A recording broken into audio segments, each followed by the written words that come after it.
Hello and welcome. Well, when you discover the exciting news that you're expecting a baby, naturally you're eager to provide your child with the best possible start to life.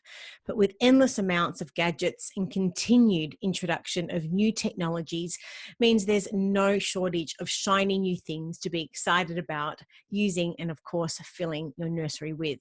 But let's face it, Australia is officially in a recession as COVID has triggered the biggest economic plunge on record. So let's be realistic about this.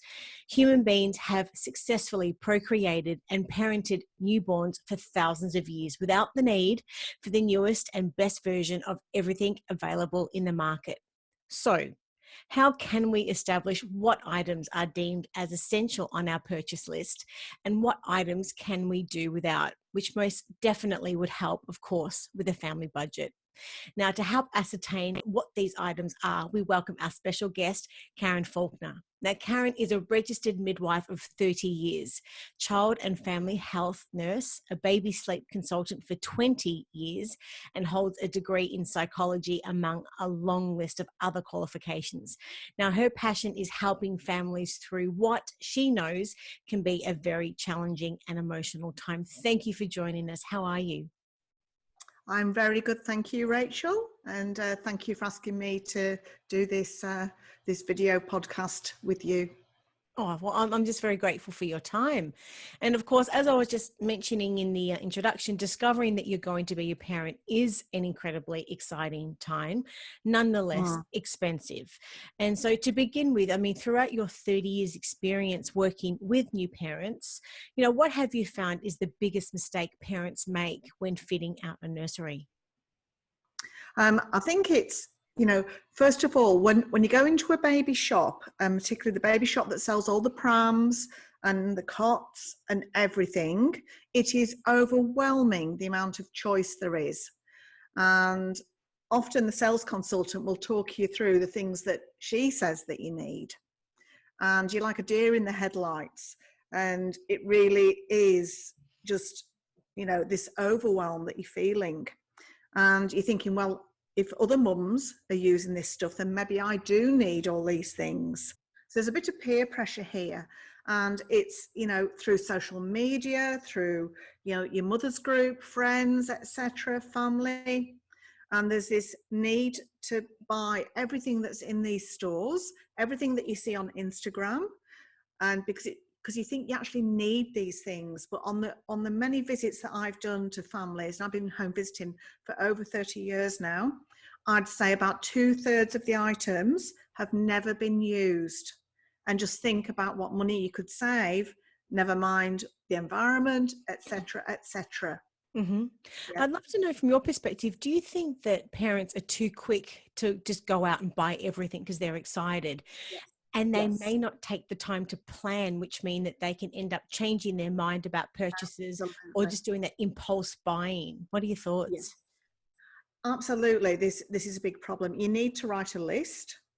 You need to ask other mums, family, what they found helpful, Mm-hmm. rather than just going by what you think you should be buying. Other people, they've learned through their mistakes, and I think it's good to learn from their mistakes as to what you would and you wouldn't need to buy. So having a list, it is essential, and I do your research. Places like Choice, they do great research, looking at all the safety requirements, etc. So doing your fact finding, essential. So it's really important to have that list and carefully select Yeah, what item so you won't regret it and make a mistake. But what absolutely. about, I guess, buying furniture and mentioning Choice as an example? Because, furniture can look good, but rather they're not necessarily, parents aren't making the right decision about functionality. So how Absolutely. important is purchasing for practicality over, functionality? Yeah. So I'm very much a very practical person, and, trying things out, particularly the feeding chair, try it out. Think about, you've got this big baby there. It's got to be so comfortable. A couch isn't going to do, an ordinary chair isn't going to do.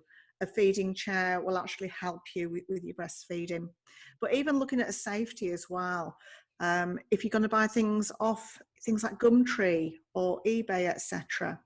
Just make sure that these cots, the bars are safe, that they're not too wide apart. You've bought a new mattress. If you're buying a second-hand cot, it should be a new mattress for every baby. But they're the things to think about when you're buying your products, is how safe is that product. So let's sort of delve into this, but just before we sort of deep dive into what your suggestions are, just wanted to acknowledge that we had published your article, and the title is Setting Up a Nursery on a Budget. Now, for someone who hasn't read the article yet, can you please tell us what it's about, and of course, just what inspired you to write it? Yep. It all started when COVID-19 hit, and I could tell the economy was going to go in a really bad way. As a child who was born in the 60s, I've lived through the 70s and serious recession in the UK. It was so bad was the recession that we were having to queue up for petrol and for bread and things like that. And so I've very much been brought up with, you don't need everything new. You don't need to have everything. You just need to make sure that whatever you've got, it's useful, it works, and it's practical. It's really functional. And so I think my mindset is very different to what a lot of the parents are thinking nowadays. In the olden days, we used to put babies into the drawers, in the chest of drawers. Did you? Yes, we did. That's where babies used to sleep, in drawers, in chest of drawers. Not joking. Are you kidding me? So hang on. Yeah. Up until what In the point, olden days, what would happen if the chest of drawers weren't strong enough or something? Like that's well, incredible. They'd take the drawer out and put the baby in the drawer. Here I am thinking you literally pulled the drawer out and you've got the baby in. You've got the baby in the drawer. I even did a home visit, Rachel. Take the drawer out, Rach. Sorry, that's just me. Yeah, no, it's all right. Literally.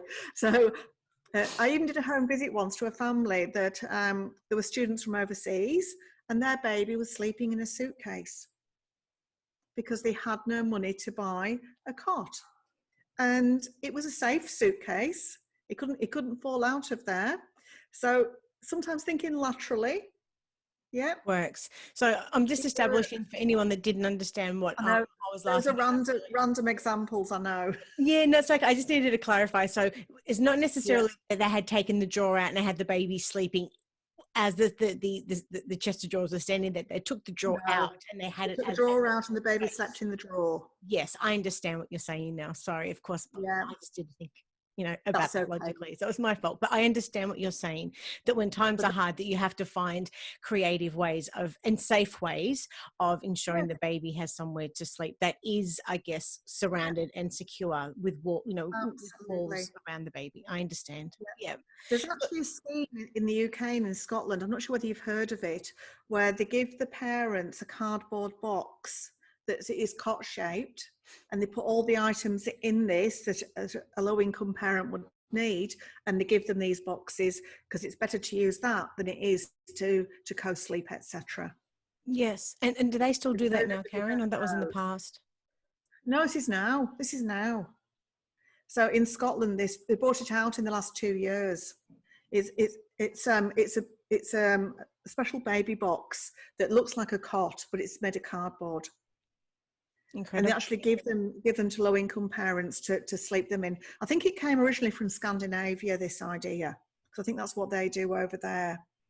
But it's a very standard thing in Scotland and in the UK. Well, this is a lot for us to think about, proving that we're just at the start of the recession, and we really hope that we're not going to be in this scenario. People nowadays would not have thought of cardboard boxes or putting babies in drawers, in chest of drawers. But now, and you're right, Rachel, now recession is hitting, we're going to have to think a little bit more laterally. Yes, on safe options, safe sleeping options for babies. And we're not necessarily saying to do these things, but these are things that have been sort of done in the past as examples when there hasn't necessarily been the money for families to go out and purchase the brand new cots and all of these wonderful fandangle things that are available. So by no means are we saying to do these things. This is just an example of what has been done in the past. So thank you for clarifying as well, Karen. But I'd love to know, you know, what other sort of changes have you sort of seen in with setting up a Yeah. baby's nursery in the last 30 years then? Yep. The biggest changes I'd say would be technology, that we're now using monitors, we're using sensors to put on the babies to measure their heart rate, their breathing, and all those vital signs. Mm-hmm. And yet we live in small houses and apartments, and our ears are very, very good. I'd say I probably get one to two parents a year who do not have a monitor. So everybody nowadays has a monitor, some sort of monitor. Yes. So the And introduction yet of we don't really technology. need one. Yes. Yeah. And why do you think we're so gadget obsessed when it comes to our babies and the nursery then? I think the reason that we're so gadget obsessed when it comes to babies in the nursery is because we're frightened of what might happen to them if we don't do these things. And I think we're very much approaching parenting nowadays from a fear-based perspective. We're all frightened of SIDS. We're all frightened, you know, of what, you know, what harm could happen to our children. And so because we have smaller families nowadays, we're very focused on these little individuals, and they're like, you know, the golden egg. We're literally, you know, monitoring every little bit of their, you know, being, whether it's through the monitor, whether it's through, you know, the owlet's little sock thing that measures heart rate and breathing, etc., through apps, everything. So technology has been a big thing, and I think it's taken away a lot of our intuition, a lot of our gut instinct, a lot of our heart when it comes to parenting. You know, there's some parents that don't like to have monitors in bedrooms because they feel the impact of the, you know, the radio waves and the you know, the internet and so on. And I can understand that. And, you know, your ears are perfectly good. They really are.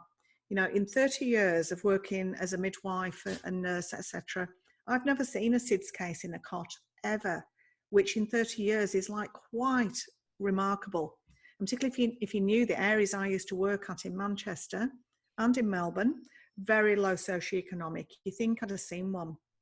And so I think that's why we're approaching parenting with wanting to monitor our children, wanting to keep an eye on them. But all we're doing is we're creating anxiety in mums in particular. Mm-hmm. I've seen a mum get hold of the iPad with the monitor, and she's carried it around all night with her. And quite often on a visit, when I'm doing sleep training, I'll often get asked, "Do you want the monitor, Karen?" And I say, "No, thank you. But if you're going to watch it all night, I'll have it." Because I'd rather that I had disturbed sleep than you did. Because a lot of them, they work on motion, and then, you know, it wakes you up. The light is so bright as well. It's not good for parents' sleep, aren't the monitors? Yes, the blue So light. Yes. if you're going to use one, I'd probably use a sound-based one. I wouldn't use the actual screen one. Yeah, but Interesting. that's my personal point of view, you know. Mm-hmm. Well, in your article, you provide a list of baby items to help parents build a nursery on a budget. I would love for you to go through them with us now, starting with a cot. So we're going to go through them sort of one by one. Starting with a cot, you know, what are some of the best value for money options here? And and as a flow on from that also, I'd love to know, how would a parent know if their cot is SIDS or red nose safe? Yep. So when you're looking at a cot, some really great options for a low cost cot is IKEA. IKEA does amazing cots. Now, when they look at safety, they either take, you know, use their safety standards, or they use the world's best safety standards as their benchmark. So IKEA cots will retail for about $299. Also, you've got a company called Tasman Essentials that sell a cot for a low $199, and it's made of eco-sustainable wood. So if you're looking at things from an eco perspective, that is an absolute bargain. Buy a mattress protector, because that'll keep your mattress, you know, good for a long time, because there's going to be lots of spillage from bodily fluids on the mattress.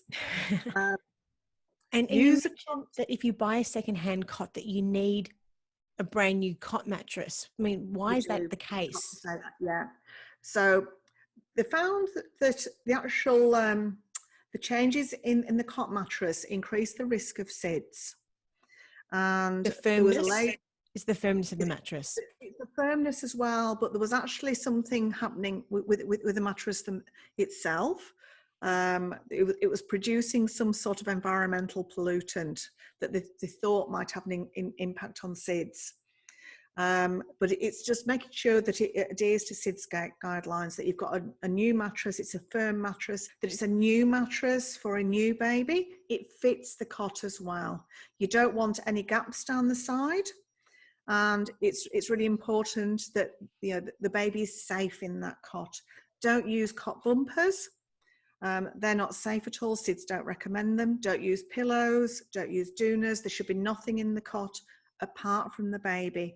And if you're using blankets and sheets, make sure they're tucked in at shoulder height and they're tucked in firmly around the side. Mm-hmm. And look, we're in partnership with Red Nose, formerly SIDS and Kids, and we have a lot of that information, which of course anyone can go to their website and see. They've got 6 safe sleeping recommendations, which they continually promote for every parent to be as educated as possible on what those 6 steps are, which is critically important. But I'd love to know from your perspective, what are the 3 most important factors to help promote sleep in general in a baby's room? Yep. So I would look at making your room very, very dark, pitch black in particular, to help with day naps. I would look also as well to having a cool room. In winter, particularly when we crank that heating up, it actually is not helpful for babies, for their sinuses, for their breathing. So a cool room of 16 to 20 degrees is ideal. And then lastly of all, I would make sure there's no like LED lights, that there's no night lights, etc. in there to interfere with melatonin. Mm-hmm. And talking about cots as well, is it possible to use a cot from birth? And if so, how then? Absolutely, you can. There's no reason that you need to have a bassinet or have a Moses basket or a little crib. You can go straight to using a cot for a little baby. Mm-hmm. And tucking them in at shoulder height with blankets and sheets, making sure their feet are to the bottom of the cot, they're always on their back to sleep. And so bring the sheets right to the bottom. So if for example, they would sort of, have them tucked in from here. Yes. Yeah. And just using layers of blankets and on the baby. When you're using layers of blankets, it actually helps decrease their cortisol and makes them feel really secure. A lot of parents are just using swaddles and then putting the baby into the cot. There's no security there. When you've got a heavy weight of blankets, and I'm not talking many, I'm talking 2 to 3, like I say, you're increasing endorphins and decreasing cortisol. Mm-hmm. Always have your baby on their back to sleep, but just make sure they're nice and snug and warm. Babies lose their body heat 4 times as fast as an adult, and they get cold. Why is that? It's just because of how their temperature regulating center is, and they get cold between 3 and 4 a.m. and once they get cold, they can't get warm again. So looking at using wool blankets in particular, merino wool, because it wicks away the moisture and lets go of heat that needs to go, but keeps hold of the heat that needs to stay. Cotton blankets are not great for heat retention at all.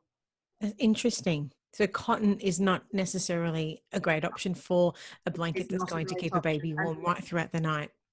Yep, and yet nearly every family is using mainly cotton. So I've had a lot of very cold babies this winter, Rachel.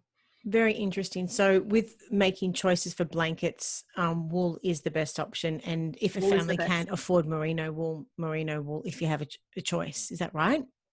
And, if you've got a grandma or an auntie that's really good with the knitting and the crochet, get them to knit or to crochet a blanket for them, because there's many cheap ways that you can acquire a wool blanket. And what is, in the article, you reference Dock a Totter or Snuggle Pod. How can they help with the transition in that sort of 12-week period immediately after you've had the baby and brought it home? Yeah. So the Dock a Tot or a Snuggle Pod, it helps with creating the 4th trimester.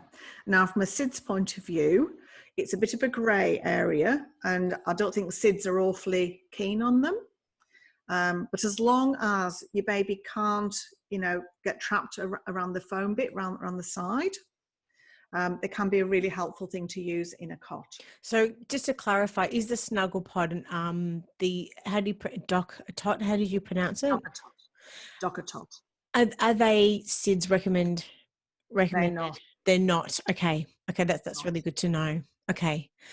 A lot of mums use them. I've even had a paediatrician who asked me about them, and she went and bought one. And I said, look, from a SIDS point of view, they're not recommended. Mm-hmm. So it is something that's very trendy on Instagram, but it's just to be aware that they're maybe not the best option. Okay, well, that's really important for anyone to know that they're not SIDS recommended. So they're not necessarily endorsed for safe sleeping by Red Nose. Okay, that's really important to know. Thank you. I'd love to know also, you mentioned earlier about a feeding chair. So why is it important just to invest in a good feeding chair? Because it's, just think about how many hours you're going to spend feeding. You probably have no idea at the moment when you're pregnant, but breastfed babies, they feed 6 to 8 times a day, and as many as 8 to 10 times, maybe even 12 times a day. And they can feed for up to 1 hour at each feed. And if you think this baby's going to be 3 to 4 kilos, and you find otherwise you get joint issues, you get neck issues, back pain, if you've not got a chair that's really supportive. It's also really important to have a stool to put your feet on, and that will take the pressure off your lower back. But pregnancy releases a hormone called relaxin, and it makes all your joints relax and become more supple. Mm-hmm. And the more that you overuse them, the more damage you can do there. So having a good chair is essential. Because you mentioned that you've heard many mums having to see a chiropractor, a physiotherapist for back pain, or the hand clinic for wrist splints. So Right. is it relaxin that causes this initially? It's relaxin that causes this, but it's also repetitive use. And if you think about the positions that you get your hand into, they're going to be positions that you've never done before. Mm-hmm. And also as well, you need to have a really good breastfeeding pillow, and having that comfort, it will really help you have, successfully breastfeed. Mm-hmm. When my own sister had her first baby, she didn't have a chair. And I looked at what she was going to be breastfeeding on, and it was the couch, and it was a really sort of low couch. I said, that's not going to work, Leslie. You need to get a good chair. And it just changed her life. She still has it now. So just to clarify again, just going back to relaxin. So the hormone relaxin makes a woman's joints relax and become supple, but however, it makes it more prone to damage as we overuse them. So that's just a really key takeaway. But I mean, following on from what you were saying, I understand a baby or feeding a baby for an extended amount of time can put a lot of pressure on a mother's back, hands, and wrist. Which what you're saying is what I'm hearing is that with your sister, had she sat just on a couch, that necessarily wouldn't have supported her. So the whole idea of getting a good quality chair is that it is almost ergonomically designed to support the hand, the back, the wrists, and the neck, and all of the joints. And having a stool is to be able to take the pressure off as well. Is that right? Absolutely, it is, Rachel. Yep. Okay. And you mentioned in the article that up to 50% of breastfeeding problems are caused by incorrect positioning. So a chair would help with that. Is that right? So an incorrect positioning can lead to incorrect attachment and nipple damage. Is that correct? Yeah. Absolutely. I've seen loads of that. Just even a friend of mine, I was watching her breastfeed her first baby, and she had about 4 pillows. It was almost like the Princess and the Pea with the amount of pillows that was there. And then the baby wasn't latching on properly because they weren't getting the areola, all the boob in the mouth that needed to go in. Mm-hmm. And there's no wonder she was struggling with the breastfeeding. So getting your position right, getting your chair right, is the key to having a successful breastfeeding experience. And so how would a mum know what the best position is then with finding, I would look at things like the Australian Breastfeeding Association.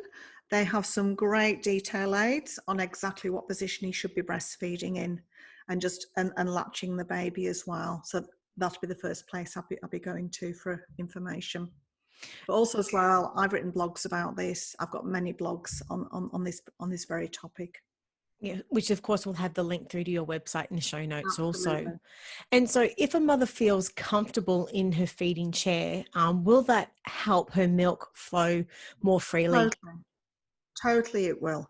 You know, it helps your supply, it helps your milk flow, and it just creates a lovely bonding experience with your baby. It makes a huge difference.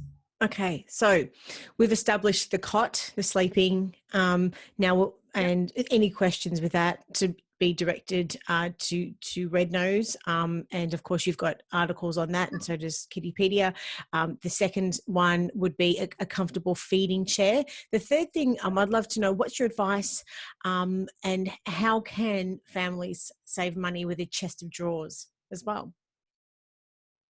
Right. So to save money with nappy changing tables, you can use a chest of drawers and use a foam changing mat on the very top of the chest of drawers. I've seen a lot of parents do this because nappy changing tables, they can be $200 to $300, up to $600 to $700. And the chest of drawers, you can put all your nappies in the top, you can put your clothes in there as well. Everything is there. What you can also do as well is put a piece of wood beading along each side just to keep the foam mat in place, but very, very good alternative to a changing table. So to save money is to purchase furniture with multi-purposes by placing a foam Absolutely. changing mat on top of the chest of drawers. Is that right? Yep, that's correct. Yep, you don't need a separate changing table. Wonderful.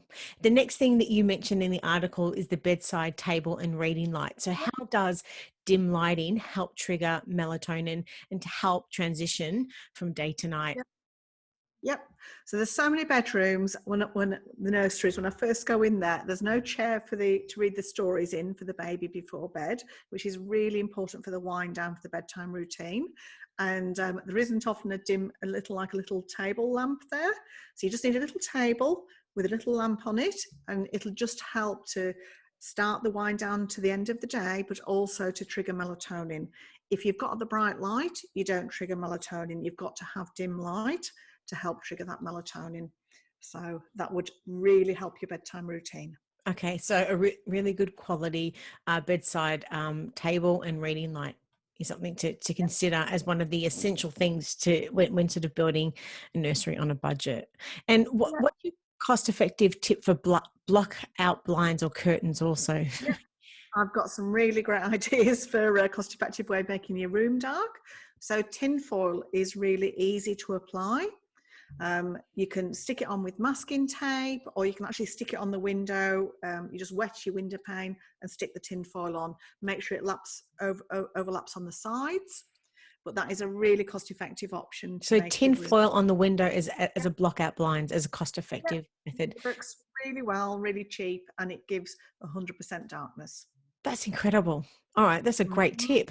So I have next, tinfoil so many windows, Rachel. I bet you have in 30 years. And now what's your advice when purchasing bed linen then?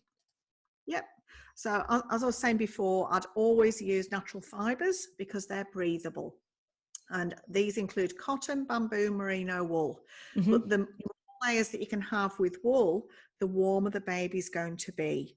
But wool, you can't overheat with it. And as long as you've got a cotton sheet next to your baby, and you might have one cotton blanket and one or two wool blankets on top. Mm-hmm. And if you layered this up and took them in at shoulder height, but I'll be using breathable fibres. Mm-hmm. So when buying any sleepwear, parents and Yep, bed linen, they should yep, only consider buying natural fibers. And as you just mentioned, it's cotton, it's bamboo and merino wool. yep. And the reason for this is that the natural They fibers breathe. allow for breathability.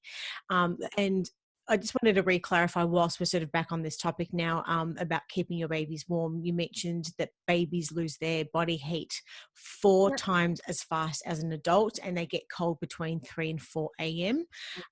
And I just wanted to clarify again, just why is it so important to keep the baby's nursery cool? You Yep. mentioned earlier because of the sinuses. Is that the only Yep. reason?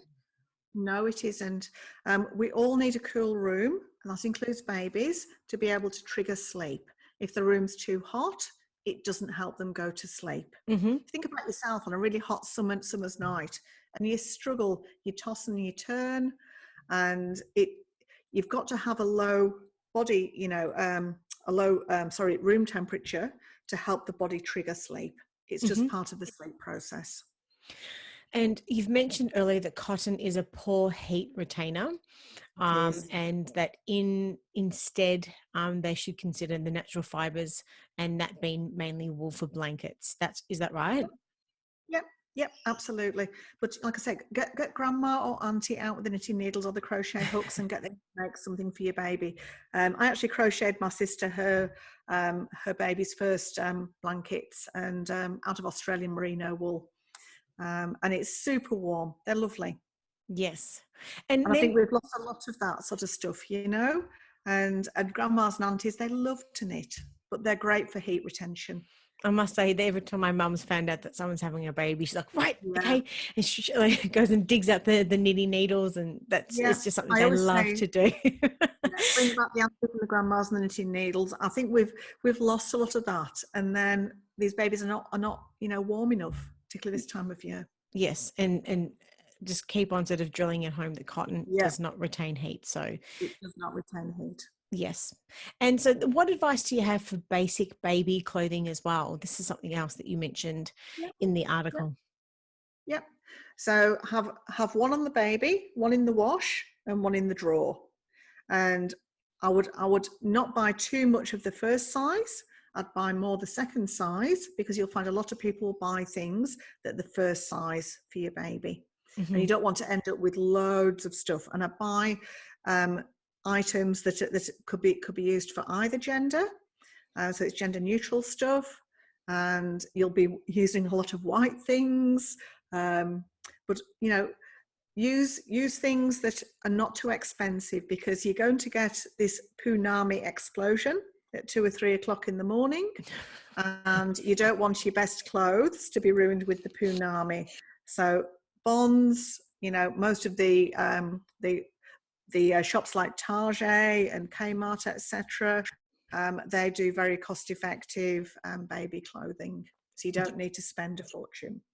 So just to clarify, your key tips for setting up a nursery on a budget when we don't need all the fandangled new Yep. shiny gadgets and everything else is to be able to have a good quality cot, to follow Red Nose recommendations there, a good quality feeding chair, and with regards to any sort of questions with regards to feeding, the Australian Breastfeeding Association is a wonderful organisation to cross-check any evidence-based information, a chest of drawers with a foam changing mat on top. So to have furniture that is multi-purpose can help save money.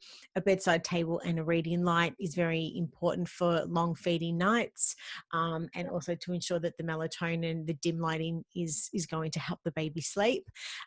Blackout blind or curtains, and if the family is unable to afford that, as simple as you mentioned, tin foil on the window is easy to do, and it's cheap as chips. So that's an awesome tip. And then with any bed linen and blankets, that breathable and natural fibers, including cotton, bamboo, and merino wool, are very important. And as you just mentioned, with the basic baby clothing as well, you just need just enough for the baby. You don't need to go out and have a whole wardrobe. And in that, they grow so fast anyway. It's just a matter of having enough to have one on the baby, 3 or 4 in the drawer, and one in the wash type of thing. Is That's that right? correct. That's correct, Rachel. Yep. And the last thing that you have mentioned in the article is a baby monitor. But as you mentioned at the start of the chat, we don't necessarily have to have a baby monitor. I mean, just old school is the fact that parents just use their ears and instincts. Yep. Is that right? That is correct. I trained as a midwife in the days before monitors and before all these gadgets, and your ears are much better than any monitor. Yes. Well, look, we've covered off a lot, and this is definitely a lot of food for thought for any new parent or anyone expecting a newborn. So if you were to summarize, I guess, your key messages, Karen, what would they be? I think just, don't feel the pressure to buy all the latest things. Write a list, check with family and friends, look at choice and the reviews for all these products. But most parents, they find that 2/3 of the things they have bought, they have never used. And I think this list that I've given you today is a good starting point. There might be a few other things that you might need, but these are your very basics. And I Mhm. think take your time. Don't rush into buying all these things as soon as you find out you're pregnant. Leave it a little while and have a think about it. And like I said, ask people. Yes, wonderful. Thank you so much for your time today and for your expertise. And if Pleasure. anyone's got any other questions and want to reach out, like for your services or anything like that, whereabouts can they find you, Karen? They can find me at Nursery Parenting, both on my website, Facebook page, Instagram, and there's soon to be TikTok apparently as well. So There you go. You're going to get up there all and just going sort of on. show us your moves. Yes, love it. Yeah, yeah. Well, well, thank you, Going to Karen. be It's interesting. been just wonderful chatting with you and catching up with you. And It's hopefully a we'll have pleasure. another opportunity for another chat like this in the not too distant future. But in the meantime, just stay safe. Speak soon. Yeah. Likewise. Thanks, Rachel. All All right. right, Bye, take care. everybody. Bye. Bye bye.